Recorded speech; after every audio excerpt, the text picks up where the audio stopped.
بيان صادر عن الجبهة الإسلامية السيبرانية. بسم الله الرحمن الرحيم. Sebuah kelompok cyber yang mendukung Palestina dilaporkan telah sukses melumpuhkan 2 pabrik militer di Israel pada Jumat 4 Juli 2025. Kelompok bernama Cyber Support Front ini mengklaim bertanggung jawab atas serangan yang menargetkan fasilitas pembuat komponen militer tersebut. Sebuah kelompok cyber yang mendukung Palestina dilaporkan telah sukses melumpuhkan 2 pabrik militer di Israel pada Jumat 4 Juli 2025. Kelompok bernama Cyber Support Front ini mengklaim bertanggung jawab atas serangan yang menargetkan fasilitas pembuat komponen militer tersebut. Mereka berhasil menghentikan total lini produksi dan mencuri lebih dari 6 terabita data rahasia. Informasi yang diretas bahkan diduga mengungkap kerjasama perusahaan Amerika Serikat dan Eropa dengan industri militer Israel yang kabarnya terkait produksi senjata pemusnah massal di Gaza. Cyber Support Front menyatakan aksi ini sebagai balasan atas genosida di Gaza dan siap melancarkan serangan cyber lanjutan terhadap sektor militer Zionis.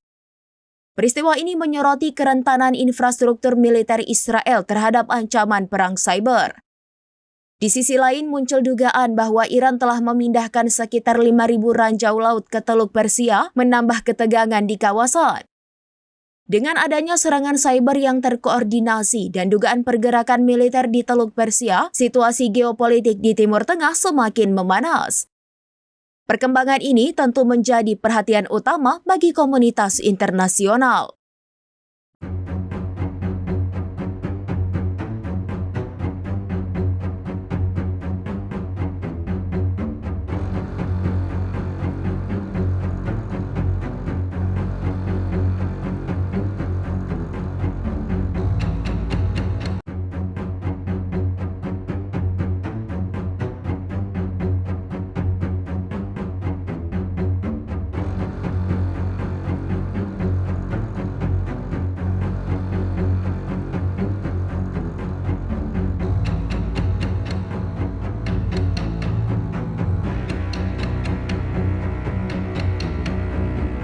Demikian informasi terkini Syederalun, saksikan terus informasi lainnya, jangan lupa like dan share seluruh akun serambinews.com.